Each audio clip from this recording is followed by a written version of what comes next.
অন্তর্বর্তী সরকারের দপ্তর বন্টন। ডক্টর ইউনূসের হাতে ২৭টি, সুশাসন ও জবাবদিহিতা নিশ্চিতের তাগিদ মানুষের।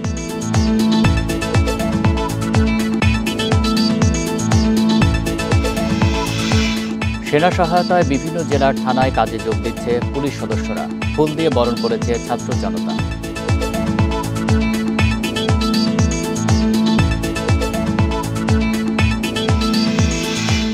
জামালপুর জেলা কারাগারে বন্দীদের সংঘর্ষে ৬ জন নিহত। জেলার ও ১৩ কারারক্ষী সহ আহত অন্তত ১৮ জন।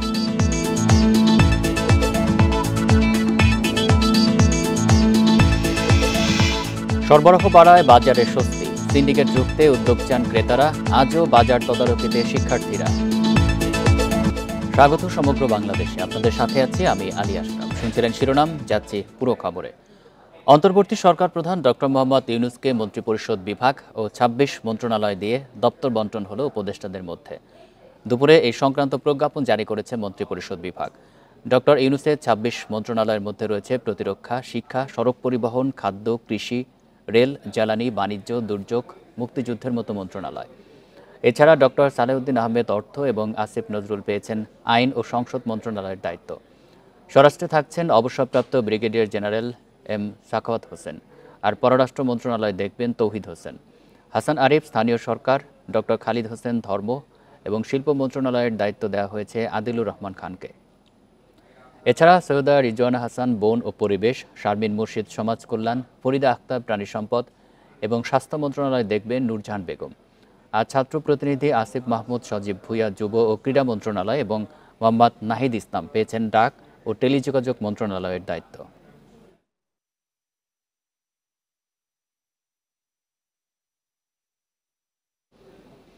এর আগে সকালে কেন্দ্রীয় শহীদ মিনারে শ্রদ্ধা নিবেদন করেন অন্তর্বর্তী সরকারের প্রধান উপদেষ্টা নোবেলজয়ী ডক্টর মোহাম্মদ ইউনূস সহ অন্য উপদেষ্টারা। বেলা 11:30টার দিকে শ্রদ্ধা নিবেদন করেন তারা। সকাল 9:50 দিকে সাভারের জাতীয় স্মৃতিসৌধে মহান মুক্তিযুদ্ধের শহীদদের প্রতি শ্রদ্ধা নিবেদন করেন ডক্টর মোহাম্মদ ইউনূস সহ অন্য উপদেষ্টারা। এ সময় ৩ বাহিনীর একটি চৌকস দল রাষ্ট্রীয় অভিবাদন জানায়। বিহুকালে বাজানো হয় করুণ সুর।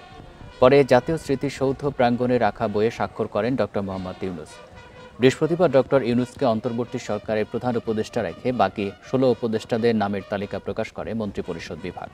পরে রাত 9:15টার দিকে রাষ্ট্রপতি মোহাম্মদ শাহাবুদ্দিন অন্তর্বর্তী সরকারের প্রধান উপদেষ্টা ডক্টর ইউনূসকে শপথ পাঠ করান।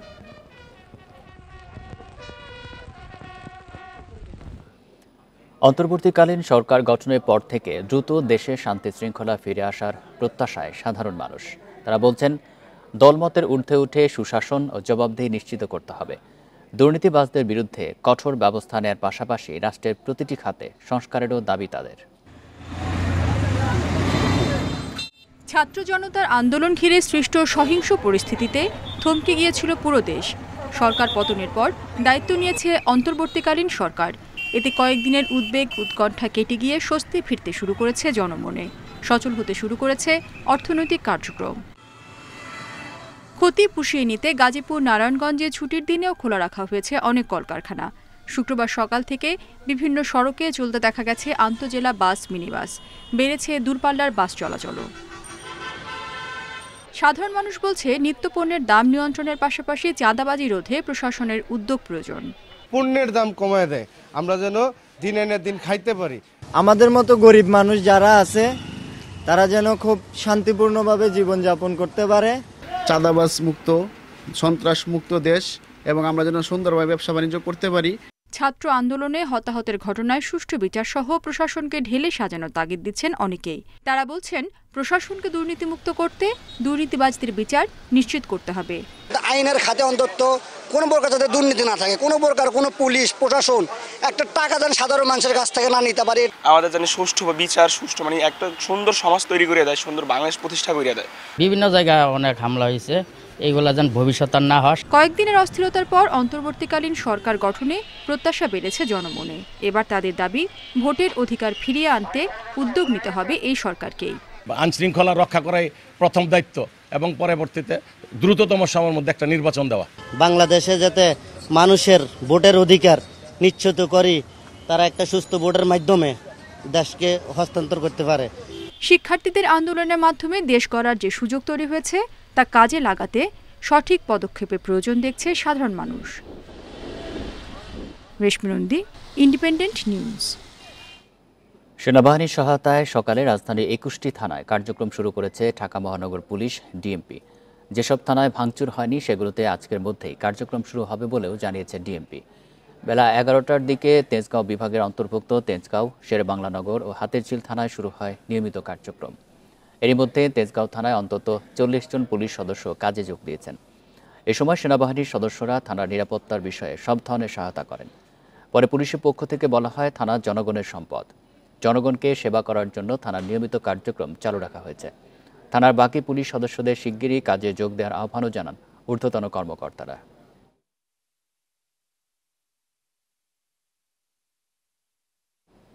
দেশের বিভিন্ন জেলা ও উপজেলা পর্যায়ে সেনাবাহিনীর সহায়তায় সীমিত পরিসরে থানার কার্যক্রম শুরু হয়েছে। আবারও কাজে ফিরেছেন কিছু সংখ্যক পুলিশ সদস্য। দুপুরের পর লক্ষ্মীপুরের রামগতি থানার ভারপ্রাপ্ত কর্মকর্তা মসলিউদ্দিনের নেতৃত্বে পুলিশ সদস্যরা কাজে যোগ দেন। এ সময় বৈষম্য বিরোধী ছাত্র আন্দোলন, বিএনপি ও জামায়াতের নেতাকর্মীরা তাদের ফুল দিয়ে অভ্যর্থনা জানান। এর আগে সকাল থেকে ফেনী প্রায় ৬টি থানার কার্যক্রম শুরু করেন পুলিশ সদস্যরা। হবিগঞ্জ সদর থানায় ৭৭ জন পুলিশ সদস্যের মধ্যে ১৫ জন যোগদান করেছেন। শেরপুর জেলায় কর্মস্থলে যোগ দিয়েছেন সব পুলিশ সদস্য। এখন আমরা নতুন বাংলাদেশ পেলাম, নতুন সরকার পেলাম, নতুন করে আমরা দিক নির্দেশনা পাচ্ছি। আমরা জনগণকে আশ্বস্ত করতে চাই, এই নতুন বাংলাদেশ বিনির্মাণে আমার উপরে এই রামগতি থানা অফিসার ইনচার্জ হিসেবে আমার উপরে যে অর্পিত দায়িত্ব, সেটা আমি আইন বিধির সামনে রেখে যথাযথভাবে পালন করে যাব। এ বিষয়ে আরও জানাতে চট্টগ্রাম ও রাজশাহী থেকে যোগ দিচ্ছেন সহকর্মীরা। শুরুতেই চট্টগ্রাম থেকে যুক্ত হচ্ছেন সহকর্মী অনুপম শীল। অনুপম, চট্টগ্রামে কতগুলি থানার কার্যক্রম শুরু হয়েছে? পুলিশ সদস্যরা যোগ দিতে শুরু করেছেন কিনা?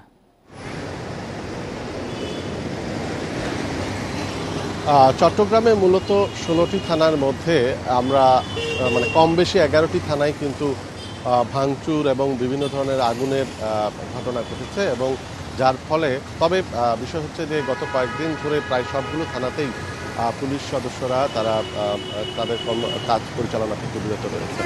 আমরা এখন আছি চট্টগ্রাম মেট্রোপলিটন পুলিশের একেবারে সদর দপ্তরের সামনে। ইতিমধ্যে আপনারা দেখতে পাচ্ছেন যে এখানে সেনা সদস্যরা নিরাপত্তার কাজে পুলিশকে সহযোগিতা করার জন্য ইতিমধ্যে যুক্ত হয়েছেন, এবং ঠিক একই রকমভাবে চট্টগ্রামের যে থানাগুলো আছে সেখানেও আমরা দেখছি যে পুলিশ সদস্যদেরকে সহযোগিতা করার জন্য সেনা সদস্যরা আছেন।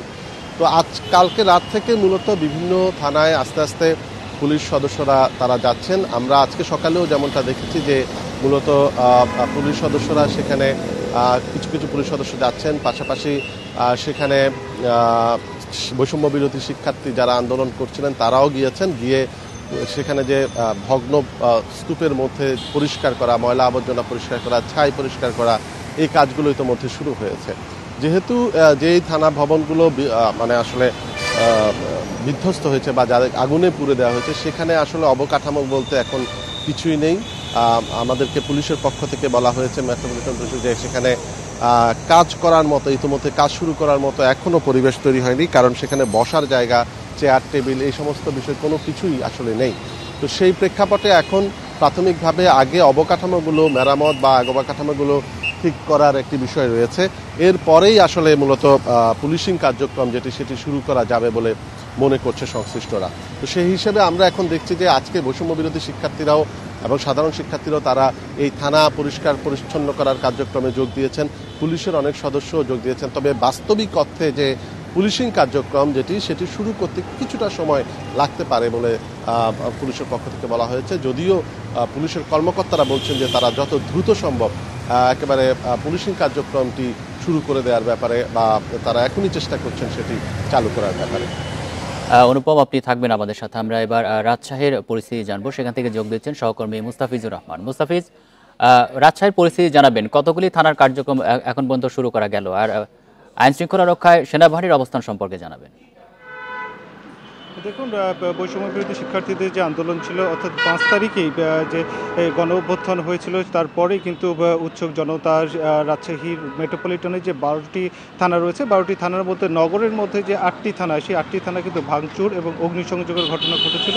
সেই সাথে রাজশাহী মেট্রোপলিটন সদর দপ্তর সেটিও কিন্তু ভাঙচুর এবং অগ্নিসংযোগ করা হয়েছিল। আমরা গতকালকেই দেখেছিলাম যে রাজশাহী মেট্রোপলিটন সদর দপ্তরে সেখানে সিভিলে 2 জন ঊর্ধ্বতন কর্মকর্তা এসেছিলেন, সেই সাথে কয়েকজন পুলিশ সদস্যও ছিলেন এবং তারা সার্বিক অবস্থা দেখে গেছেন এবং প্রথম এবং দ্বিতীয় তলায় কোনো কাজ করার মতো কোনো পরিবেশ নেই কিন্তু, কারণ পুরোটাই ভস্মীভূত একটি অবস্থা রয়েছে এবং বৈষম্য বিরোধী শিক্ষার্থীরা গতকালকেও গেছিল সেটি পরিষ্কার করার জন্য, তাদের একটি টিম সেখানে গেছিল পরিষ্কার করার জন্য। এখন পর্যন্ত আমরা দেখেছি যে রাজ্যের অধিকাংশ থানাতেই আনসার সদস্যরা রয়েছেন, তারা সেখানে অবস্থান করছেন এবং পুলিশ ঠিক কবে নাগাদ কাজ শুরু করবে সেই বিষয়ে কিন্তু সুস্পষ্টভাবে পুলিশের ঊর্ধ্বতন কর্মকর্তারা কেউ কিছু বলতে পারছেন না। তবে রাজশাহীতে দেখেছি গতকালকে আমরা দেখেছিলাম রাজশাহী পুলিশ লাইনে বেশ কিছু পুলিশ সদস্য কিন্তু তাদের যে 11 দফা দাবি, নিরাপত্তা সহ তাদের যে 11 দফা দাবি সেটি নিয়ে তারা বিক্ষোভ করেছিল এমনটি কিন্তু দেখা গেছে এবং সেই সময় একজন পুলিশের ঊর্ধ্বতন কর্মকর্তা তাদেরকে আশ্বস্ত করা বা বোঝানোর জন্য গেছিলেন, কিন্তু তারপর তিনি ব্যর্থ হয়ে ফিরে আসছেন। আর এখন পর্যন্ত পুলিশ যে নগরীর কোথাও কোনো থানাতে কিন্তু নেই, শুধু পুলিশ সদস্যদের সঙ্গে যতটুকু কথা হয়েছে তারা বলছিলেন যে তাদের যে নিরাপত্তার বিষয়টি রয়েছে সেই বিষয়গুলো নিয়েই কিন্তু তারা এখন পর্যন্ত ঊর্ধ্বতন কর্মকর্তাদের সঙ্গে আলাপ আলোচনা করছেন এবং সেই বিষয়ে যদি কোনো সুরাহা হয় তারপরে কিন্তু তারা স্ব কর্মস্থলে ফিরে যাবেন। অপরদিকে বলা যেতে পারে যে সেনাবাহিনীর অবস্থান, সেনাবাহিনী নগর জুড়ে কিন্তু টহল দিচ্ছে এবং গুরুত্বপূর্ণ স্থাপনাতে সেনাবাহিনীর অবস্থানও আমরা লক্ষ্য করেছি, যেমন জেলখানাতেও আমরা দেখেছি যে সেনাবাহিনীর অবস্থান দেখা গেছে এবং পুলিশ লাইনের ভেতরে এবং বাইরে কিন্তু সেনাবাহিনীর অবস্থান লক্ষ্য করা গেছে এবং সেই সাথে সেনাবাহিনী কিন্তু বেশ কিছু নম্বর দিয়ে গেছেন যে যদি কারো জরুরি প্রয়োজন হয়ে থাকে কল দিলে কিন্তু তারা সেখানে অবস্থান করা অর্থাৎ চলে আসছেন এবং পরিস্থিতি যদি কোনো অবনতি হয়ে থাকে তারা সে বিষয়টি নিয়ন্ত্রণের কাজ করে যাচ্ছেন। তো সেনাবাহিনীর পক্ষ থেকে কিন্তু গতকালকেও সেনাবাহিনীর পক্ষ থেকে একজন মেজর পদমর্যাদার কর্মকর্তা তিনি কিন্তু বলেছিলেন যে আইনশৃঙ্খলা পরিস্থিতি যেহেতু অবনতি হয়েছে এবং আইনশৃঙ্খলা পরিস্থিতি উন্নতি না হওয়া পর্যন্ত তাদের সহযোগিতা কিন্তু অব্যাহত থাকবে, সেই হিসাবে সেনাবাহিনী সর্বাত্মক তাদের যে সহযোগিতা সেটি করে যাচ্ছেন। অপরদিকে নগরীর নিরাপত্তার কথা যদি বলা হয়ে থাকে, যখন পুলিশ শূন্য নগরী তখন নিরাপত্তা ঘাটতি থাকবে, এটি স্বাভাবিক, যার ফলে একদিকে ব্যবসায়ী যারা নেতারা রয়েছেন বা যারা ব্যবসা করছেন তাদের বাণিজ্যিক ভবনগুলো নিয়েও কিন্তু তারা বেশ শঙ্কিত, সেই সাথে যারা সাধারণ নাগরিকরা রয়েছেন তারাও কিন্তু তাদের নিরাপত্তা নিয়ে কিছুটা উদ্বিগ্ন। এ ছিল রাজশাহী থেকে সর্বশেষ। চট্টগ্রাম এবং রাজশাহী থেকে জানাচ্ছেন আমাদের সহকর্মীরা। রাজধানী সহ দেশের সব বিভাগ ও জেলায় সড়কে শৃঙ্খলা ফেরাতে কাজ করে যাচ্ছে শিক্ষার্থীরা। তৃতীয় দিনের মতো আজও সড়কে দাঁড়িয়ে ট্রাফিক পুলিশের দায়িত্ব পালন করতে দেখা গেছে শিক্ষার্থীদের। বগুড়ায় বিভিন্ন সড়কে ট্রাফিক নিয়ন্ত্রণে কাজ করতে দেখা যায় শিক্ষার্থীদের। একইভাবে লক্ষ্মীপুর শহরের উত্তর তেমুহনী, দক্ষিণ তেমুহনী সহ শহরের বিভিন্ন স্থান এবং 5টি উপজেলায় শিক্ষার্থীদের ট্রাফিক নিয়ন্ত্রণে কাজ করতে দেখা যায়। এ সময় মোটরসাইকেল চালকদের হেলমেট ব্যবহার ও অন্যদের ট্রাফিক আইন মেনে চলার অনুরোধ জানায় শিক্ষার্থীরা। স্কুল, কলেজ, বিশ্ববিদ্যালয় ও মাদ্রাসার শিক্ষার্থীদের সমন্বয়ে ট্রাফিক নিয়ন্ত্রণের কাজ চলছে মানিকগঞ্জ, নাটোর, সুনামগঞ্জ সহ অন্যান্য জেলাতেও। এই রাস্তাটা প্রতিদিন ভয়ানক জ্যাম লেগে থাকে, কোনো ব্যবস্থাপনা নেই। ইনফ্যাক্ট যখন ট্রাফিক ছিল তখন এখানে তারা অতটা গুরুত্ব দিত না, কিন্তু আজকের চিত্র আপনারা দেখতে পারেন, যদি বিগত দিনের ফুটেজ থাকে আপনারা মিলিয়ে দেখতে পারেন যে এইখানে এখন খুবই শৃঙ্খলাভাবে আমাদের ছাত্ররা দায়িত্ব পালন করছে। আমরা প্রথম দিন একটু বিশৃঙ্খলা হালকা পাতলা হয়েছে, কিন্তু আজকে আমরা খুব সুন্দরভাবে কাজ করতে পারছি এবং অনেক ভলেন্টিয়ারের সাড়া পাচ্ছি। বর্তমান ট্রাফিক অবস্থা এখন আগের চেয়ে অনেক ভালো, ছাত্ররা পাশাপাশি দেশের জনগণ ভালোই ব্যবস্থা নিতেছে, আমরা আলহামদুলিল্লাহ ভালোভাবেই। দেখছেন সমগ্র বাংলাদেশ। সম্পূর্ণ অটোমেটেড মেশিনে তৈরি সাপোর্ট ফাইবার গ্লাস শীট, ব্যবসা এবার হবেই হিট। বরিশালে নগদ টাকা ও স্বর্ণালঙ্কার সহ এক প্রকৌশলীকে আটক করেছে বৈষম্য বিরোধী ছাত্র আন্দোলনের শিক্ষার্থীরা। আটককৃত প্রকৌশলী হারুনার রশিদ পটুয়াখালী গণপূর্ত বিভাগে কর্মরত। পুলিশ জানিয়েছে বৃহস্পতিবার বিকেলে নগরীর চৌমাথা এলাকা থেকে একটি প্রাইভেট কারে কুষ্টিয়া রওনা হন হারুনার রশিদ। ট্রাফিক বিভাগের দায়িত্বে থাকা শিক্ষার্থীদের সন্দেহ হলে গাড়িটি তল্লাশি করেন। এ সময় গাড়িতে বিভিন্ন বক্সের মধ্যে টাকার বান্ডিল ও বেশ কিছু স্বর্ণালঙ্কার পান তারা। খবর পেয়ে সেনাবাহিনীর সদস্যরা ঘটনাস্থল থেকে প্রকৌশলীকে থানায় নিয়ে আসে।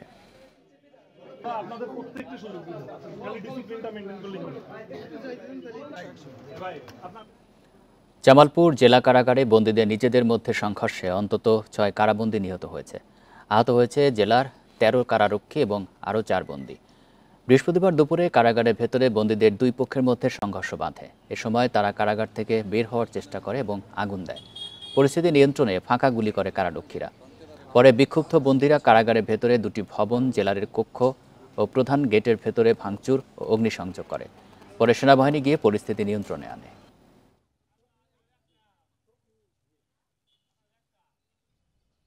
ওরা অল্প ৩০-৩৫ জন বন্দি এই বিদ্রোহটা করে, অন্য সাধারণ বন্দীদেরকে মারধর করে। এতে যখন রাত্র ৯টা বাজে তখন ওরা অটোমেটিকলি আমরা ফাঁকা ফায়ার করলে সবাই ওদের ওয়ার্ডে চলে যায়। চলে যাওয়ার পরে আমরা নিজেরাই ভিতরে যাই, ভিতরে গিয়ে সবাইকে বুঝে শান্ত করি। নোয়াখালীতে দিনরাত স্বেচ্ছাশ্রমে ঐতিহাসিক গান্ধী আশ্রম ও জাদুঘর পাহারা দিচ্ছেন স্থানীয়রা। সরকার পরিবর্তনের পর অপ্রীতিকর পরিস্থিতি এড়াতে নিজ উদ্যোগে আশ্রমের সুরক্ষায় সার্বক্ষণিক পাহারা বসিয়েছেন এলাকাবাসী। দেশের বিভিন্ন জায়গা থেকে বিশিষ্টজনরা আশ্রমে এসে সংশ্লিষ্টদের সাহস যোগাচ্ছেন। দুপুরে আশ্রম পরিদর্শন করেছেন সুপ্রিম কোর্টের আইনজীবী ব্যারিস্টার ওমর ফারুক। আজকে এখানে দল মত নির্বিশেষে আজকে সবাই এখানে এসে পাহারার কথা বলবো না, এদের সাথে এসে সময় কাটায়, খেলাধুলা করে আগের মতো। তো সুতরাং আমি বিনীতভাবে অনুরোধ করব, গান্ধী আশ্রমকে এখানে যারা আগলে রেখেছেন, মায়ের আঁচলের নিচে নিরাপদ এইরকম একটা আবহে আমি তাদেরকে অভিনন্দন জানাই। সরবরাহ বাড়ায় কমেছে সবজির দাম, এতে স্বস্তি ফিরেছে ক্রেতাদের মধ্যে। তবে বেড়েছে সব ধরনের মাছের দাম। নতুন সরকারের কাছে ক্রেতাদের দাবি দ্রব্যমূল্য নিয়ন্ত্রণে রাখতে কঠোর তদারকির। সরবরাহ বেড়েছে, তাই চট্টগ্রামের বাজারে গত সপ্তাহের তুলনায় কেজিতে অন্তত 20 টাকা কমেছে সব ধরনের সবজির দাম। তবে বৃষ্টির কারণে বেড়েছে কাঁচামরিচের দাম। প্রতি কেজি কাঁচামরিচ বিক্রি হচ্ছে 230 টাকায়। ব্রয়লার মুরগির কেজি 175 থেকে 180 টাকা, আর সোনালী 300 টাকায় বিক্রি হচ্ছে। আলুর দাম আগের মতোই আছে, আর কিছু কাঁচামাল সরবরাহ হচ্ছে এখন আগের থেকে অনেক বেশি, তার কারণে অনেকটা দাম কমছে। এই সপ্তাহের তুলনায় প্রায় 20 টাকা থেকে 25 টাকা কম হয়েছে, 140 টাকা বর্তমান চলতেছে। আর হাঁসির ডিমটা চলতেছে আপনার 200 থেকে 210 টাকা। রাজশাহীতে 40 টাকা বেড়ে কাঁচামরিচ বিক্রি হচ্ছে 180 থেকে 200 টাকা কেজি দরে। পেঁয়াজ কেজিতে 10 টাকা বেড়ে বিক্রি হচ্ছে 130 টাকায়। কেজিতে 50 থেকে 100 টাকা পর্যন্ত বেড়েছে সব ধরনের মাছের দাম। সবজির দাম খুব বেশি ছিল, এখন আস্তে আস্তে কমা ধরছে। ওই যে সিন্ডিকেট ভেঙে গেছে, এখন আস্তে আস্তে কমা ধরে, আশা করি আল্লাহর রহমতে আরো কমে যাবে। মুরগি প্লাস ইলিশ মাছ, অন্য মাছ একটু কমছে। সপ্তাহের ব্যবধানে খুলনার বাজারে সবজির দাম কমেছে কেজিতে 10 থেকে 30 টাকা। বরিশালের বাজারে কমেছে মুরগি, মাছ ও সব ধরনের সবজির দাম। এতে স্বস্তি ফিরেছে সাধারণ ক্রেতাদের মধ্যে। বাজার মনিটরিংয়ে নেমেছেন সাধারণ শিক্ষার্থীরা। ঊর্ধ্বগতি ছিল, ওটা ইনশাআল্লাহ একটু কমের দিকে আস্তে আস্তে আসবে। সবকিছু মালের দামে অনেক কেজিতে 10 টাকা, 5 টাকা, 20 টাকা কেজিতে কমে আছে। এখন আগাতে বাজার খুব নিয়ন্ত্রণে আসছে। বগুড়ায় এখনো স্বাভাবিক হয়নি নিত্যপণ্যের দাম। নতুন অন্তর্বর্তীকালীন সরকারের কাছে ক্রেতাদের দাবি বাজারে স্বস্তি ফেরাতে ভেঙে দিতে হবে সিন্ডিকেট। সোহেলি জাহান, ইন্ডিপেন্ডেন্ট নিউজ। গাজীপুরের ভাড়ারোল এলাকায় দুর্বৃত্তরা আগুনে একটি টেক্সটাইল কারখানা পুড়িয়ে দিয়েছে বলে অভিযোগ পাওয়া গেছে। মালিকপক্ষের দাবি, এতে মেশিন ও অন্যান্য মালামাল পুড়ে ক্ষতি হয়েছে প্রায় 16 কোটি টাকার। ফায়ার সার্ভিস জানায়, বৃহস্পতিবার দিবাগত 2:30টার দিকে সিটি কর্পোরেশনের ভাড়ারোল এলাকায় কিউব টেক্সটাইল কারখানায় অগ্নিকাণ্ড হয়। ফায়ার সার্ভিসের 2টি ইউনিট ঘটনাস্থলে গিয়ে প্রায় 2 ঘন্টার চেষ্টায় আগুন নিয়ন্ত্রণে আনে। এছাড়া সকালে ফেনীর ভিতরের বাজার এলাকায় সওদাগর টাওয়ারে আগুন লেগে 8টি দোকান পুড়ে গেছে। প্রায় 2 ঘন্টার চেষ্টায় আগুন নিয়ন্ত্রণে আনে ফায়ার সার্ভিস। তবে আগুন লাগার কারণ জানাতে পারেনি ফায়ার সার্ভিস।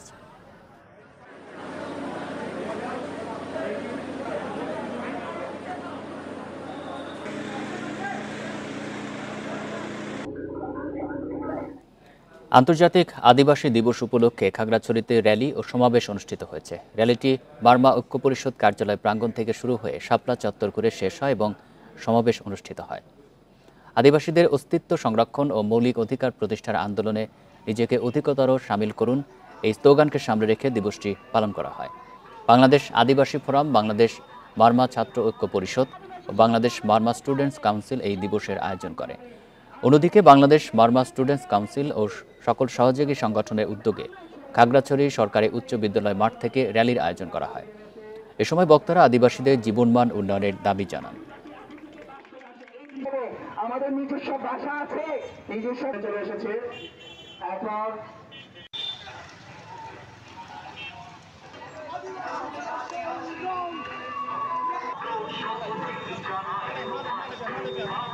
আদিবাসী শিক্ষিত আমরা এখনো পাই নাই, সেই হিসাবে আমরা বৈষম্যের সংবিধান চাই না। এই পার্বত্য চট্টগ্রামে আমরাই ছিলাম পূর্বপুরুষরা অন্যায় এই দুর্নীতির অপরাধ কাউন্সিল বিএমএসি ঢাকা জেলা কমিটির শেষ পর্যায়ে আদিবাসী আদি থেকে বাস করে আসে। এই ছিল সমগ্র বাংলাদেশে ইন্ডিপেন্ডেন্ট টেলিভিশনের সব খবরের আরো বিস্তারিত জানতে চোখ রাখুন ফেসবুক, এক্স এবং ইউটিউবে। ধন্যবাদ সবাইকে।